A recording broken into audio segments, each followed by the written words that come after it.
To the Carroll Chamber of Commerce and the CCGP Legislative Forum here at DMAC. And I want to thank DMAC for being very gracious hosts in this beautiful, beautiful facility. We appreciate the opportunity to connect again with Senator Schultz and with Representative Best. Thank you for being here. My name is Trish Roberts. I'm a member of the Legislative Committee. And while we're talking Legislative Committee, I'd like for the members of the Legislative Committee, if you would, to just raise your hand. Thank you for serving. We meet regularly to organize these events, and it's really a great opportunity to be able to meet with our legislators and learn about what's happening and share our thoughts, ask questions, and share our ideas about what is important here in the state of Iowa. So the format of today's program is that we're going to offer the opportunity for an opening statement, and then we have some questions that have been submitted. We're going to go through some questions that have been submitted, and then we are going to take questions from the audience. And so I don't want to take any more time, and so we're going to go ahead and get started. And so I'm going to offer the opportunity for an opening statement from each of you. And let's start with Senator Schultz. Thank you. Thank you for moderating. I'm glad to be here. DMAC's got a beautiful facility here. I'm Jason Schultz from Schleswig, State Senator for Senate District 6. Just real quick, that would be Ida, Crawford, Shelby, and then Carroll and Audubon, and 2 townships in Ottawatomie County.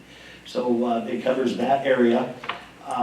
Really, for an opening statement, I'm always interested in getting to the questions here, so I'll just give you a quick calendar update. We started the second Monday of January, and at this point here, February 24th, we have just finished the first week after funnel.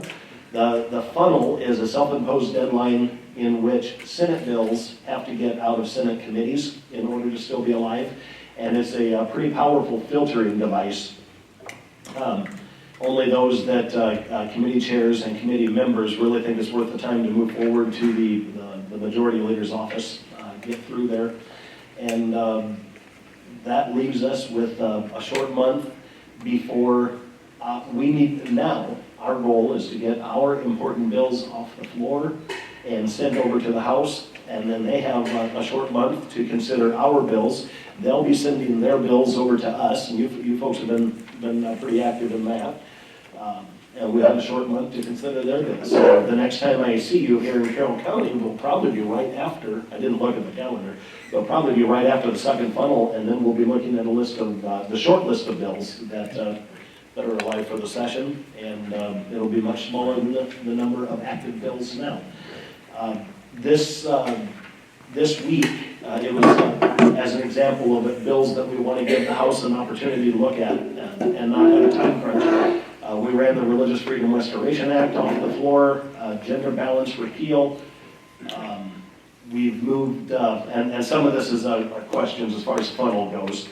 But these, those would be the larger bills. We have probably 20 non-controversial bills that just go toward the governing of the state that both parties, almost all of them were unanimous that they're just needed annual updates to how the state government functions. We send those over so they get considered. And really most of what I would put in opening comments, I think we're going to actually address here as far as issues that are brought up. So I'll let Brian do his opening, and then we can get to questions. Thank you. Good to see you all. And I think most of you already know this, that I'll give you my committee's transportation chair. I'm on Ways and Means, Commerce, Health and Human Services, and I'm on the RIF Infrastructure Budget Committee as well. The irony is that I'm the transportation chair, and Highway 30 between Villian and Carroll is probably the worst road in the state of Iowa. This shows you that I can't bring any pork home. There are some such things as earmarks in the Iowa legislature. As Jason noted, this is the time of year that if you don't have things through the first funnel, it's too late. And so It happens fast, and we work hard to get it all done. And I was just going to ask Tricia, you can ask the question about the items that made it I to the am gonna funnels. ask that Okay, so I question, won't yes. go through that right now. All right, so my comments are real brief on the opening statement. Okay, we like brief. So let's go directly into the question. Would each of you speak to the question about what items and issues did successfully make it through the funnel this week? Brian, if you want to go ahead and start. Yeah. Okay, I'll start.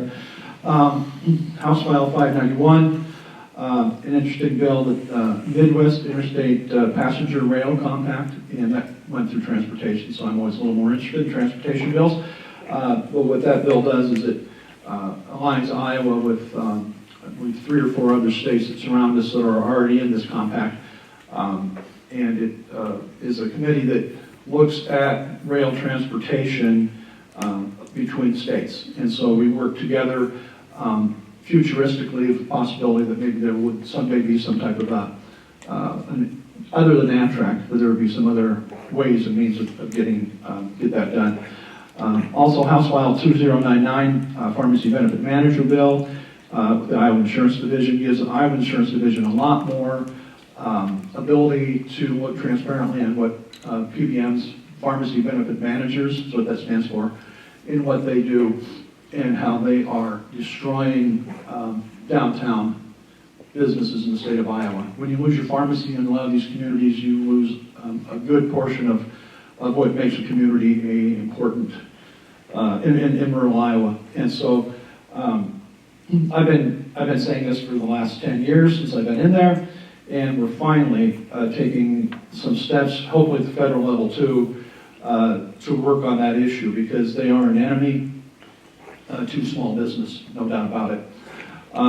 House File 2613 sets the school aid at 3% in the House. We passed that just a couple days ago. It will have to go through the Senate. I believe we'll have to send it over to you, and then the governor will have to sign that. House File 2489 is a breast imaging bill, which I ran, and I managed, and what that does is Iowa is the second highest state in the union as far as cancer. We are a very cancerous state, and we're the #1 state by far in radon, and we're finding more and more things about radon. But what the breast imaging bill really does is it says to insurance companies that they have to cover over and beyond just a regular mammogram. And so some insurance companies don't want to pay over and above that. And when there's what they call dense tissue inside a woman's breast, they need more than just a mammogram, and the insurance companies need to step up to the plate. So we passed that one as well. Also a bill that I'm actually managing right now, and this is going to be a big one. It eliminates traffic cameras, and a lot of folks would like to see traffic cameras eliminated. And also what it does is it's a weird bill, because the way it was written is it also with going hands-free, yeah. So what this does is it has an Ohio law, hands-free, which is passed in Ohio, which isn't the greatest, but it's probably a step in the right direction. Those two things are together on that bill. Myself, I'm really more interested in, instead of eliminating them, having really strict enforcement. And what happened was in our subcommittee, the public safety came up and gave us some statistics about, in some areas, what traffic cameras have actually done to not eliminate, but to cut down on fatalities and to cut down on injuries and accidents. And so, to me, it seems like the total elimination is probably not where I would want to go, but it's going to be a caucus decision. I don't unilaterally make those decisions, but my encouragement will be to heavily enforce some type of through the DOT, some type of a way that you would have to prove that traffic camera is going to make a difference in fatalities and in accidents. And so And the reason why we have to do something is right now, in eastern Iowa, there's a couple small communities that have set up traffic cameras that happen to be on major roads. And I know of one community that has a $2 million budget. It's a very small town, and it's bringing in $4 million a year on traffic cameras. And so that's not how that's set up to be. Traffic cameras aren't supposed to take care of your total budget. So that's something I think we have to do something one way or the other. We got to get something done on that. So I'll give it to Jason now.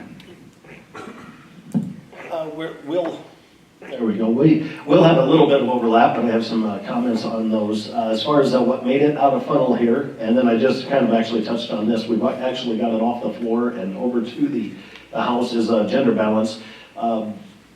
20 years ago, let's say 15 to 20 years ago, there was a movement to put gender balance requirements on local and state boards and commissions. If there was ever a time that was needed, I believe that time is probably past. And in fact, there is a federal judge who has ruled it unconstitutional and set it aside.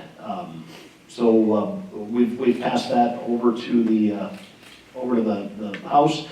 We also have, I have listed here, the hands-free driving. The Senate actually has a couple bills, and I'm not sure if you don't have also, but a near elimination of speed cameras along with hands-free driving, but also there's a regulation bill that would actually say where the revenue would go, trying to remove that incentive for small towns to put them in just as gotcha cameras.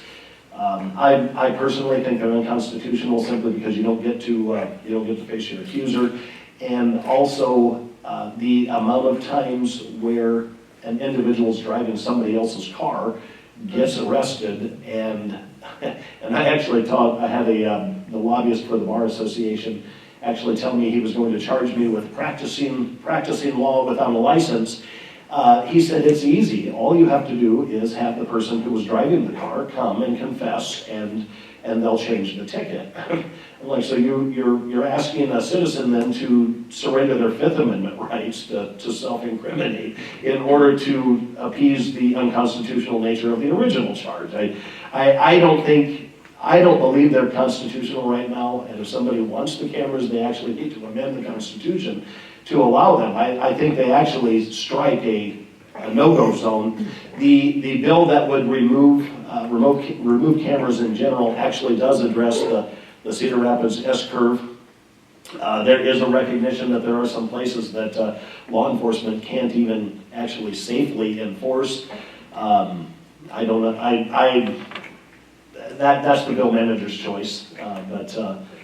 So anyway, that's enough on that. The Senate actually passed a bill, and this would go in line with the newsletter that I put out by email this week. The Senate actually moved out of the Judiciary Committee a bill to make being in Iowa as an illegal alien a state crime as well as federal. And it comes down to the point that this isn't just a border state issue anymore. We have folks coming across the border, and as I say in my newsletter, from both, even across both oceans, Pacific and Atlantic, coming here. I think this is an intentional movement of large numbers of people, but making it so that state law enforcement can at least address the issue. As with any crime at the state level, if the law enforcement officer or the city, county decide they can't handle that, you write warning tickets all the time and issue a summons to court. So we have that. That's a House file. There, some of the big ones here that we haven't talked about, the governor has the boards and commissions bill. That did come out of funnel with an amendment to take out, we're guessing, it's kind of interesting, the House is starting from the elimination page of the list, and we started at the full bill. I think, talking to Jane Bloomingdale, the state government chair, the House is going to kind of add things into the bill as they are accepted, and we're going to remove things from our bill, and we're going to see how we end up in the middle. And I'm interested to see how that works. That was just the choice of methodology by each chamber. We think we've taken out probably 80-85% of what the legislators are concerned about, so now we're pretty close, I bet. We also have, the governor has a behavioral health care bill, that's human services, that I don't have a whole lot of information on, but I want to let people know that it is out there, and it made it through funnel. I sat with the Director Garcia of Health and Human Services yesterday, actually, after our last committee meeting, and she went through all of their efforts to get the word out, to get input from folks out in the counties. This would be a direct response to their lack of asking questions about the AEA bill. So now with behavioral health, they have been spending months going out and getting as much input as they can. So at least they've done that part correctly. I will know more as we move into this next portion of the funnel. AEAs alone, by that, is almost a standalone issue. It became such a big issue in the very beginning of the session.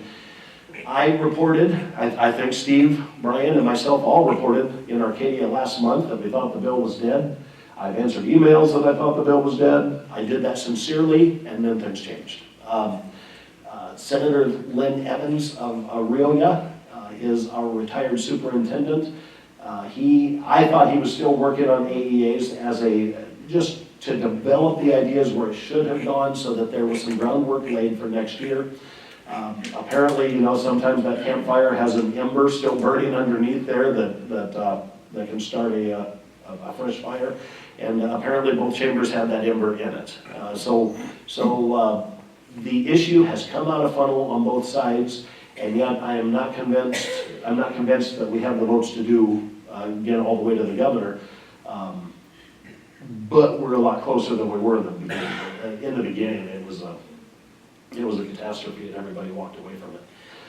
I was in a meeting with the governor in Harlan, where we had Avoca and the surrounding towns. Harlan, Tri-Center.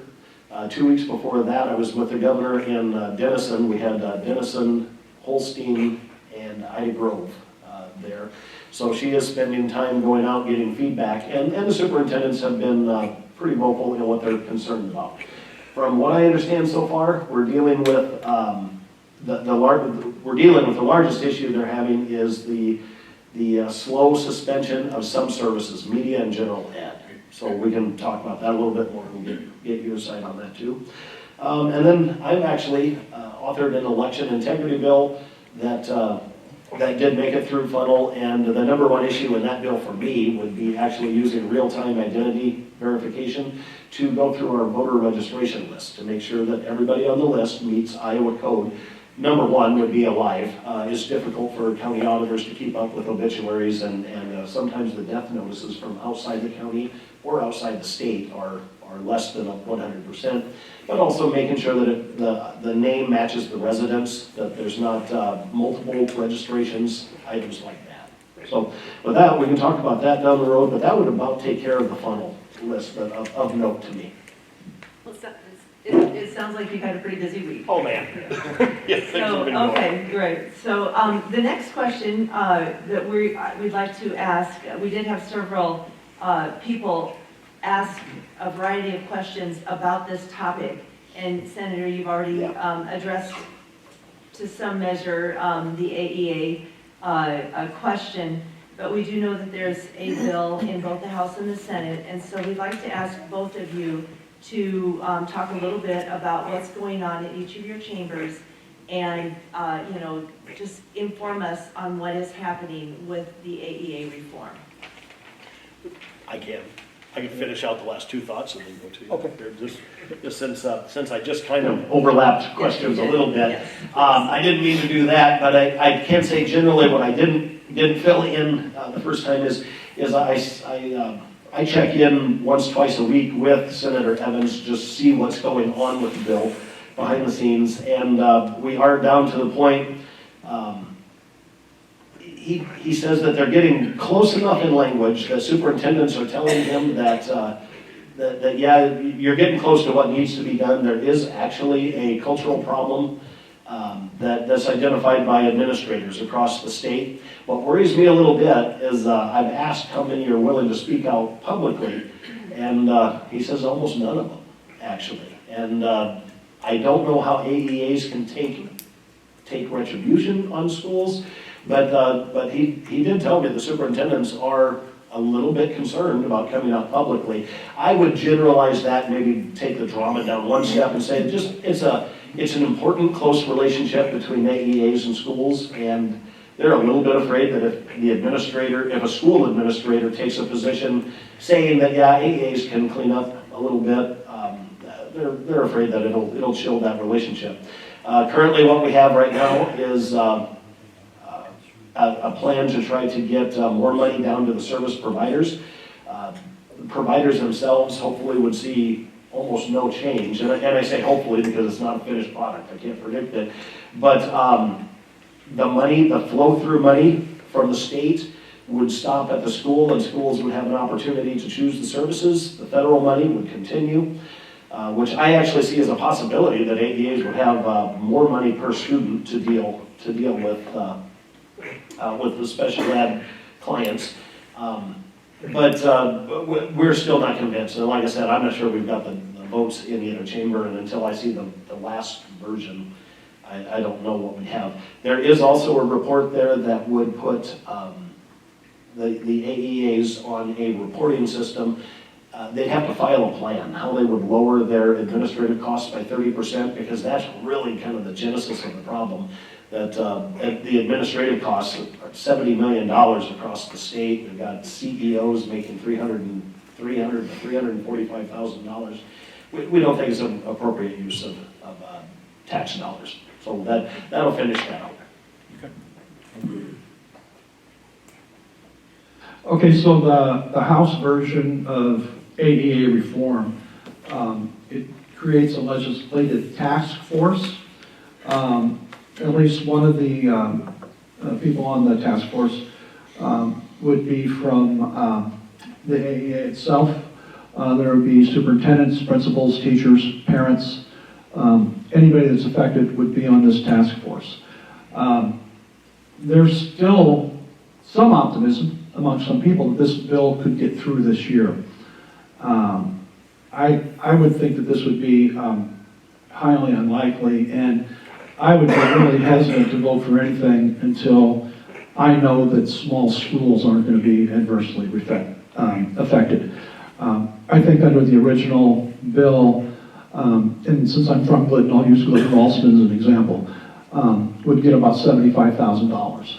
Now, $75,000 to take care of one person who has severe issues that need, in the education bounds, would be, they would eat up the whole $75,000. I don't see how a small school could possibly make that work. So the fee for service, it may be something that could work, but I'm a little hesitant to do that. And also, what the House bill does as well is it puts it under the Department of Education. And the Department of Education, in my opinion, in the state of Iowa, don't do a very good job. And they've been, I'd say, it's hard to get anything out of them. It's hard to get them to, when the legislator asks them to do something, it's very hard to get them to do it. They do have a new person, and I know her last name is Snow. Mackenzie Snow, who some people are, and I have never met her, but some people are saying that they think that she is going to be much better than what we've seen in the past. And hopefully she is, but until I could be convinced that in doing this in the next month or two, I think is just very difficult prospect. So until I could be convinced that a small school isn't going to get hurt by this, I would say that I'd probably be a no. I think the original bill when it came out was just totally burning the house down, and some of us are saying, well, let's not burn the house down, let's just fix what needs to be fixed, the windows and the doors or whatever it would be. And but there are some things that really probably need to be done. There are some very huge salaries for people in the AEA at the very top levels, and I think what I'd really like to see happen is have the AEAs have more of those people that are out there in the schools taking care of the kids and doing what they need to be doing, and maybe a little fewer chiefs at the very top. So, I think we do need to slow it down, for sure. Okay, thank you. If you'll allow me liberty, because I have the microphone, I'd like to move on to the next topic. We will open up for questions, and you may have questions, and we can come back to this. But one of our questions and topics today that we'd like to talk about is the struggle that Iowa counties are having with their budgets. And we'd like to ask you if you have some thoughts and what you might be hearing about some of those budgetary issues that Iowa counties may be having. So, Senator Schultz. Well, this has been obviously a contentious issue ever since we passed the property tax bill last time. I like to start with the idea that, well, not the idea, I'd like to start with the history that the people of Iowa, and it was a large number of people, were demanding that we do something about the growth of property tax and the amount that one year after another, the increases. There's a complication, it's not a complication, it's part of the formula. Due to the national economy, inflation, multiple reasons, real estate values spiked. That in a case like that, where you have 20% valuation increases, it is incumbent on the elected officials, the property tax elected officials, to lower their levy so that they start at a base of zero increase and then decide what they need in addition. And there were many entities that just simply pocketed the additional revenue and enraged constituents. The system that we have right now, and I'm going to offer right now early because I do think there's something to this. Some of the mandates that the state places on counties and cities also require some expenditures. But Iowa's property tax environment is 40th in the country. I just don't think that we just can't settle for that. We need to look at either, I know we need to look at mandates from the state down on the counties and cities, and at the same time, we need to tell counties, cities, schools, community colleges, anybody who can levy a property tax, that you need to look at how much you're doing and do you need to be doing all of it.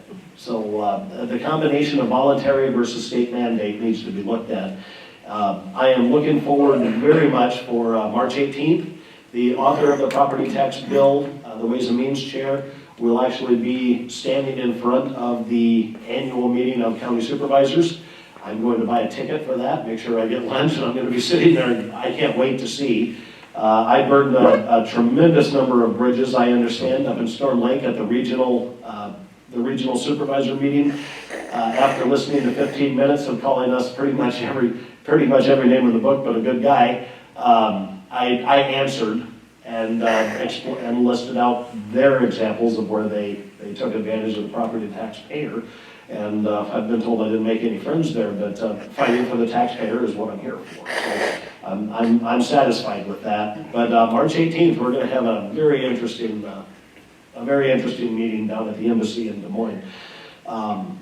It also brings to mind a little bit, every time I would take a supervisor, typically a supervisor complaint on the property tax bill, back to the author and the staffer and just get an answer. So there was always an answer. What that tells me is we have a difficult situation where and it's nobody's fault, but I identified it finally through this, that our cities and our counties are not getting the professional or legal advice from the League of Cities, which is a statewide organization that the cities are a member of, or Iowa State Association of Counties. They're supposed to be providing the technical expertise on this. They're apparently not. I learned a lot of that up in Storm Lake, and there needs to be more support for local taxing entities.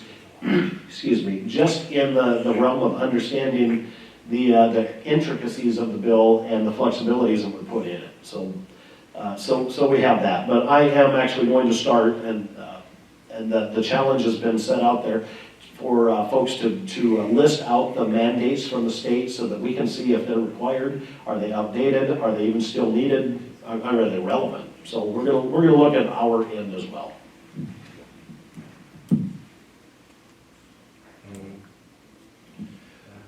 This is such a complicated issue.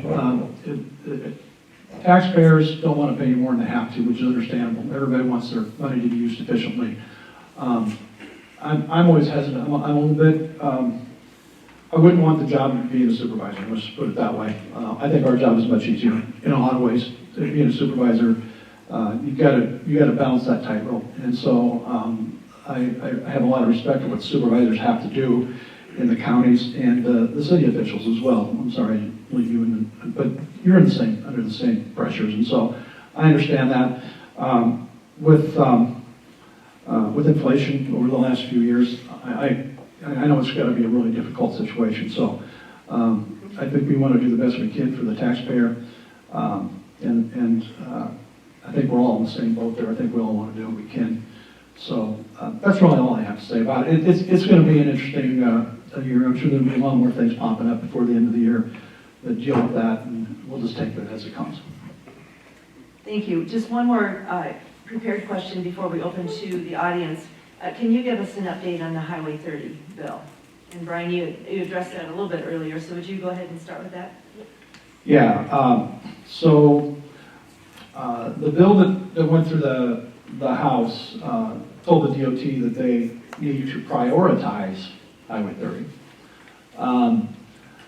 I think I've always been a little bit hesitant on going in and interfering when the governor sets a board, or I'm not sure boards are right, at the state level, the people who make the decisions on the 5-year plan. They're appointed, I believe there's 5 or 7 on that, and it's 5 or 7? 7, there's 7 on that board. And so I've always thought, well, separation of the governor's appointees and the legislature to tell them what to do. I have been, in the past couple years, a little more willing to say maybe we do need to really start to put a little pressure on them. Part of the problem is that the board isn't, it doesn't reflect the demographics of the state of Iowa. So you might have members, I don't know how many from Western Iowa are on that board, when you go to Des Moines right now, it's beautiful when you look at the four quadrants, and I think the one on the northeast side, out by Ankeny, they're doing, they call them flyovers. They're doing a lot of really neat things, which probably need to be done. But the price of one of those would pave a lot, or would really put a 4-lane on a big portion of miles just for the price of one flyover. So I'm not real sure that the rural areas are being represented very well, because Highway 30 is a major corridor. I think we do need to look at that more seriously than what we have in the past. And so I'm happy that these are being done. We did do a bill, and I hope it gets through the Senate, and I'm not sure if it's over there or if we got it over there last year, on the appointment of the 7-member commission, which needs to reflect rural Iowa, because Western Iowa in general probably is the last one that they think about when it comes to the urban areas getting more of the money, and Western Iowa getting less of the money. There's a lot of good reasons why Highway 30 being a 4-lane corridor would be a good thing. Taking pressure up Interstate 80, helping Western Iowa develop, and a lot of companies, when they come into communities, if they do a lot of shipping, they want to see a 4-lane road, so it does hinder the growth of the economic development in Western Iowa if we don't do something in that regard. So that's pretty much in a nutshell what's going on right now with the Highway 30. Okay, thank you. So we have had a number of other questions submitted, but we do want to, as always, take the opportunity to allow those of you in attendance to ask questions. And so what we'd like you to do is raise your hand if you'd like to ask a question. We would like you to identify yourself, and if you are representing a group, to please let us know who you're representing. So, yes. I'm Barb Niendorf, and I'm representing myself.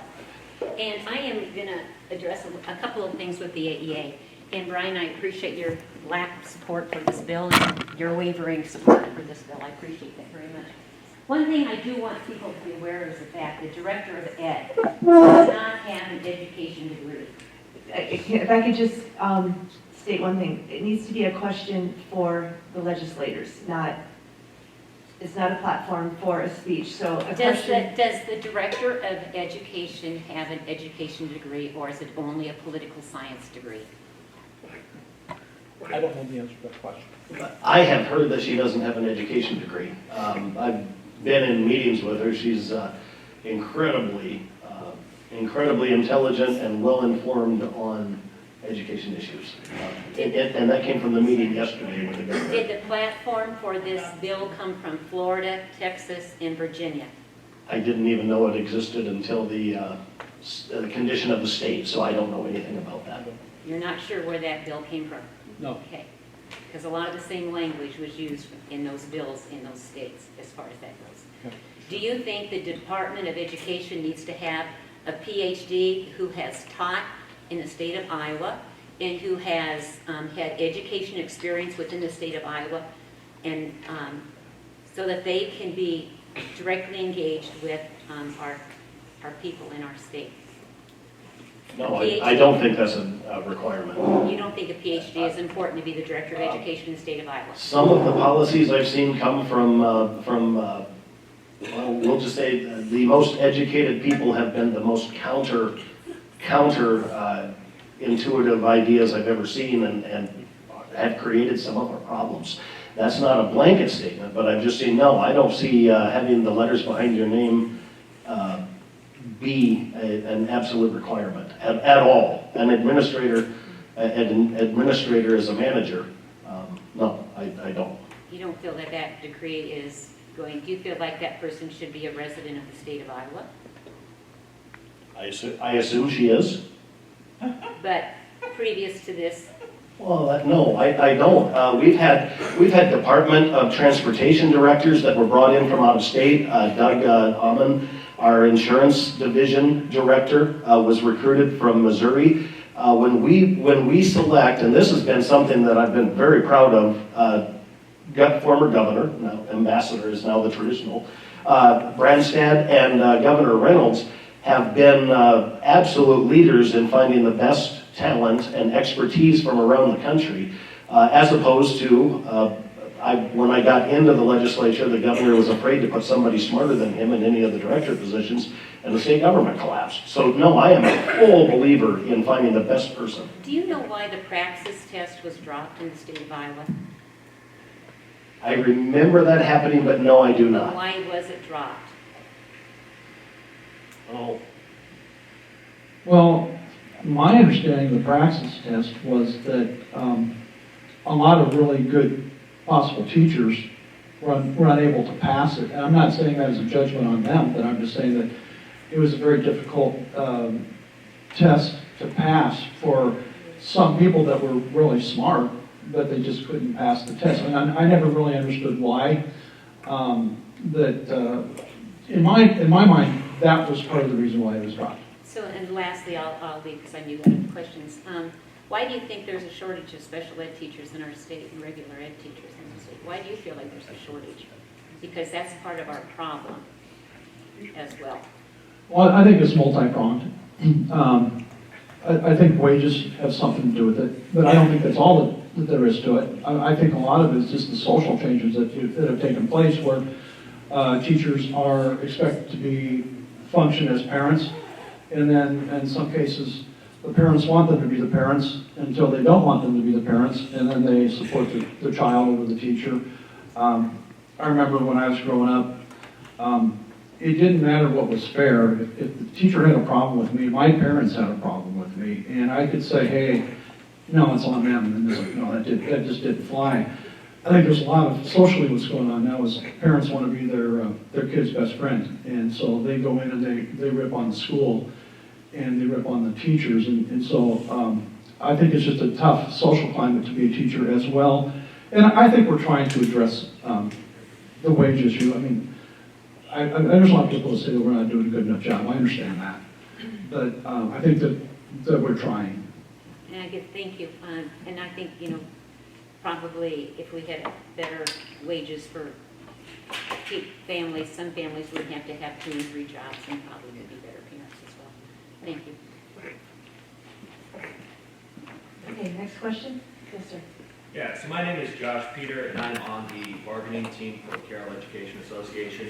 A lot of our work is dependent on what you guys do in the legislature with teacher pay.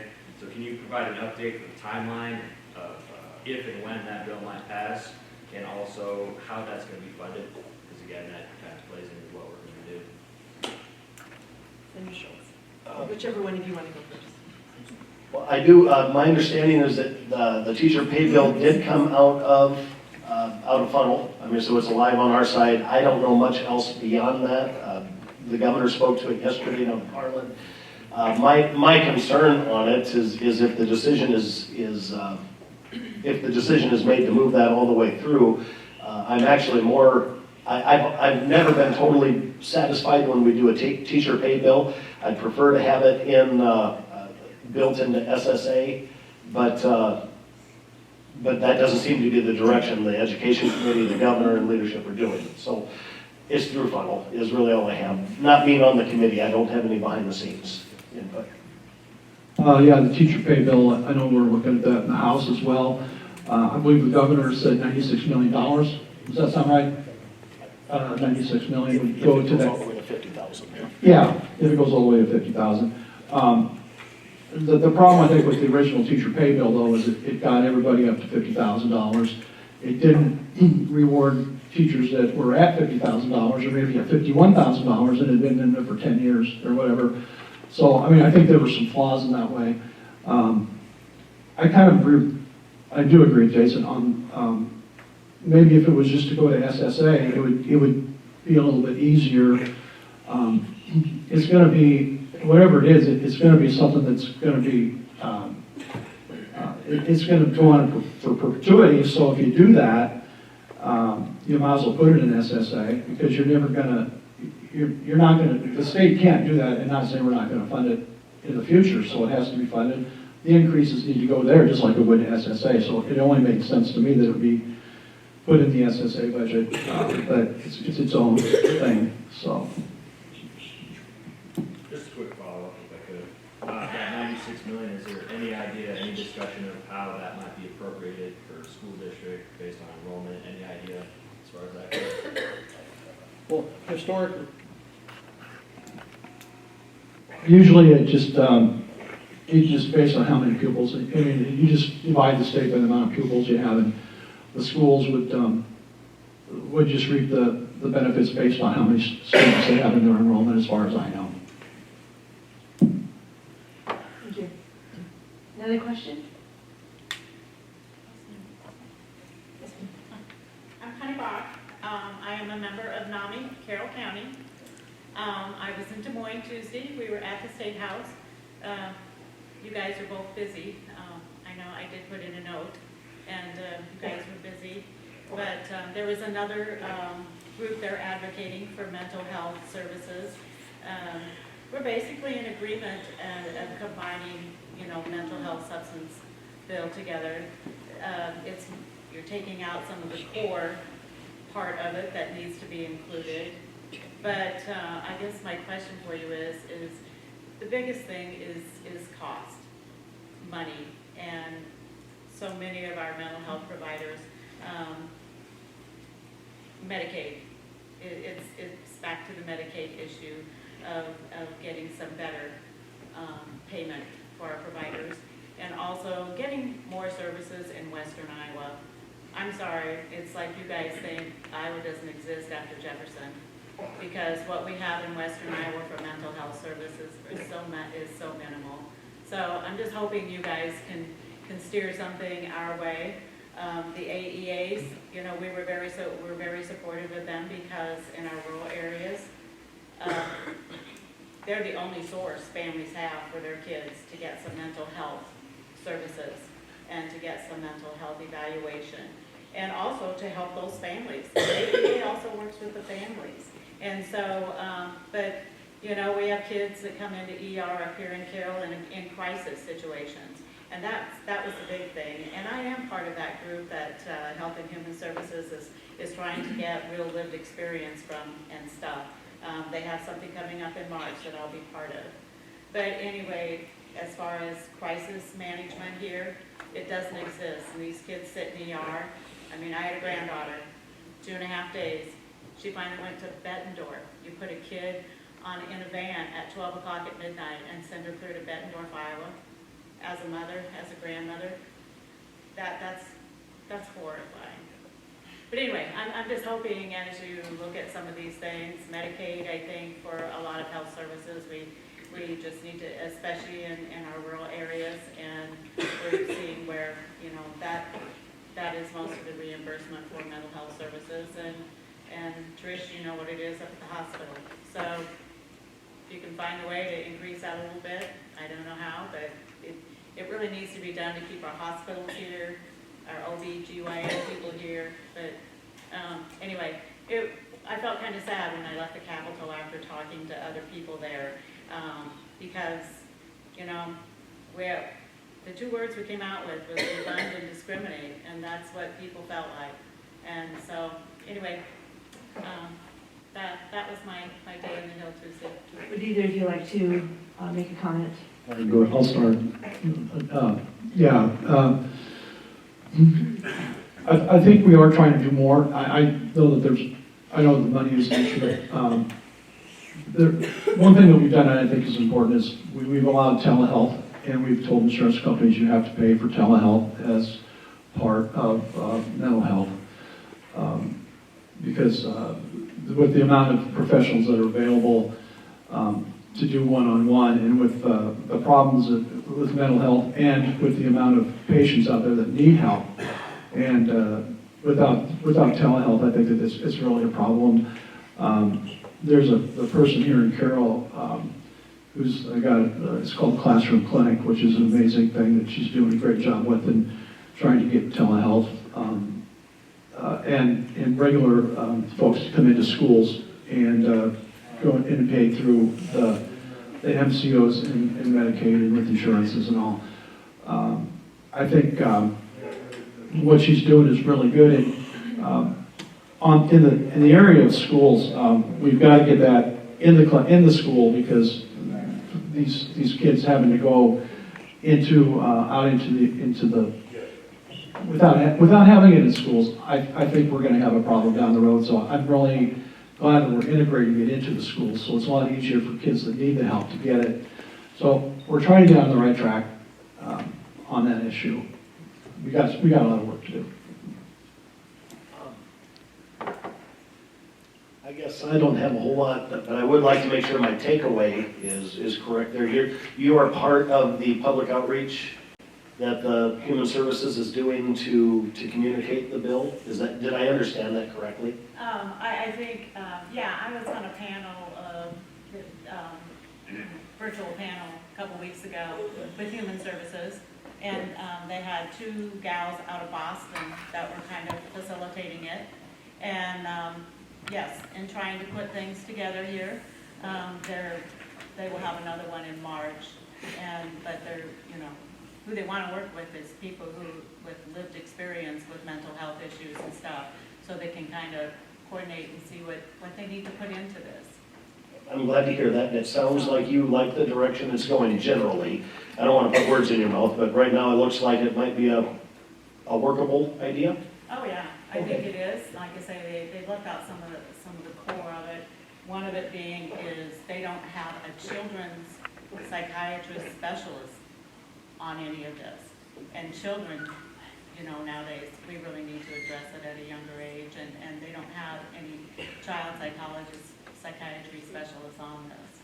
But also was crisis services. That was really what they're after, is a person in crisis. What do you have in your community that helps address them? Where do they go?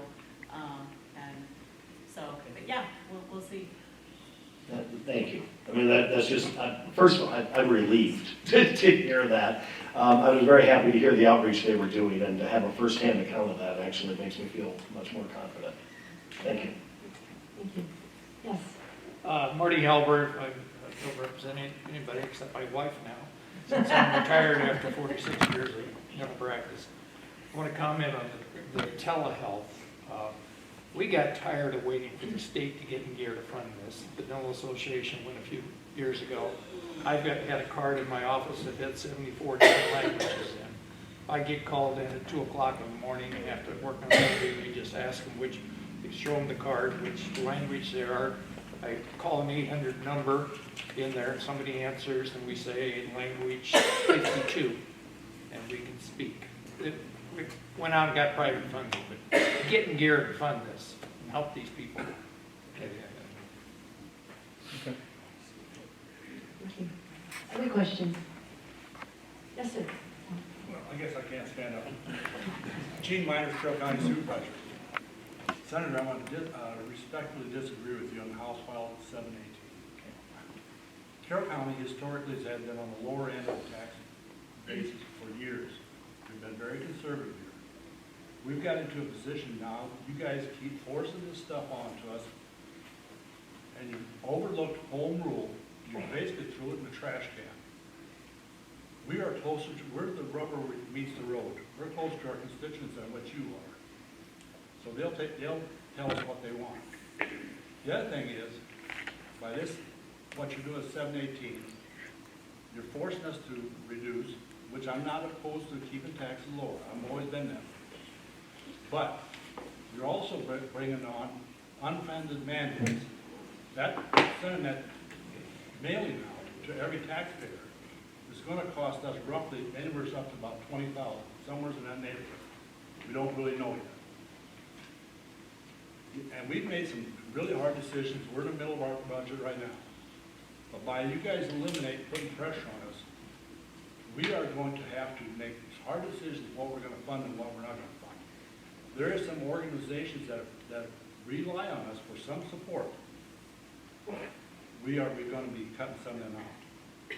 So just remember what you're doing is you're passing on to us that we're going to cut out some of these people that we do not want to, that have been good organizations.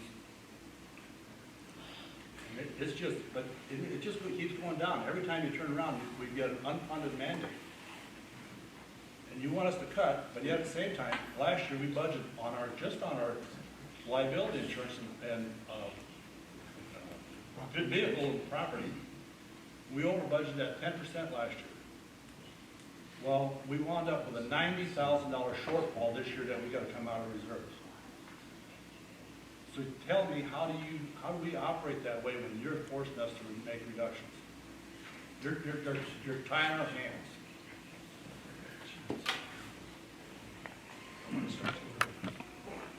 Go ahead, and you may respond. I want to make sure here that the bill was a reduction in growth.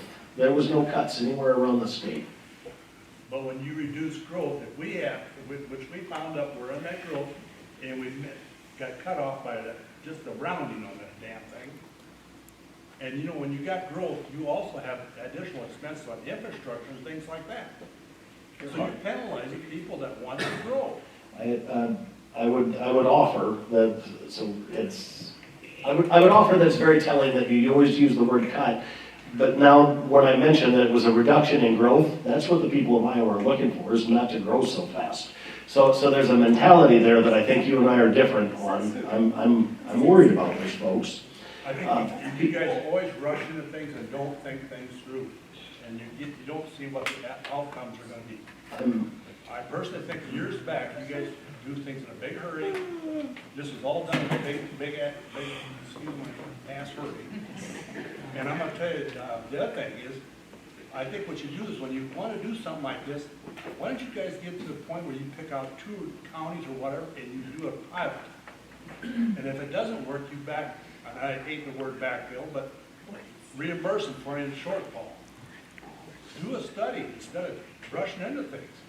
Will you be in Des Moines on March 18th? And that's the other thing, you better get your information correct. Okay. Am I wrong on the date? You're a month late. And there was nobody there to talk to us about this bill. I'm interested to hear, because I just brought this up, and it's on his schedule. It was a month ago.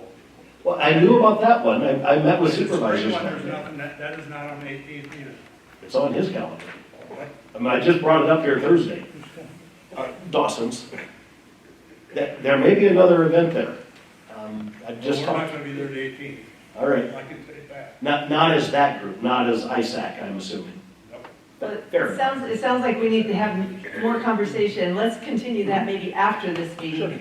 I think that we have time for one more question. Yes. Amy Brown, 29-year high school teacher. House file 2547. You're going to start taking money away and funding away from schools because of kids with chronic absentee? Is that, what do we do? What do we do as educators every single day? We try to get it to be the best education to give our kids, and if they don't show up, how is that going to be affecting our funding? Thank you. Point well taken. I'm not on the ed committee. I heard about the bill. I don't know that it's going to get anywhere. Did it get out of committee? Do you know for sure? It's on here right now, yeah. Is it eligible for committee or is it passed through the committee? Do you know? It's passed through the committee. Okay. I'll be looking at that for sure. I understand your point. Thank you. It came up in a meeting with the governor and superintendents yesterday, and I do not believe those provisions are going to be there at the end. Okay. The governor's like, well, that doesn't make any sense. So is it possible? Sometimes you just have somebody file a bill. Yeah. Now, if it came out of funnel there, I would be a little bit, I don't blame you for coming in and pointing that out to us. Yes. But I don't know any history, but it was brought up yesterday, it was not treated generously. Great, thank you. One more question if it's quick. Actually, it's not even a question. I just wanted, you guys don't get to hear this one so very often, but I did want to thank you for the work you're doing to allow our kids to get to work. There was some movement, we've had our children being able to drive to sporting events 23 miles at night, but they can't drive a mile across Carroll to work at Subway. And so thank you for finally getting us some workers back into our restaurants and in our community, and that teaches the kids some responsibility and the ability to earn a paycheck. So thank you for that. Well, thank you, everybody. You know, I've been coming to these legislative forums for a long time, since I was married to a legislator years ago, but I learn something new every time. And I just want to say thank you again to Senator Schultz, Representative Best, thank you to DMAC. I want to especially thank Don Bernholtz, who comes ahead of time each forum and sets up our flags. Thank you, Don.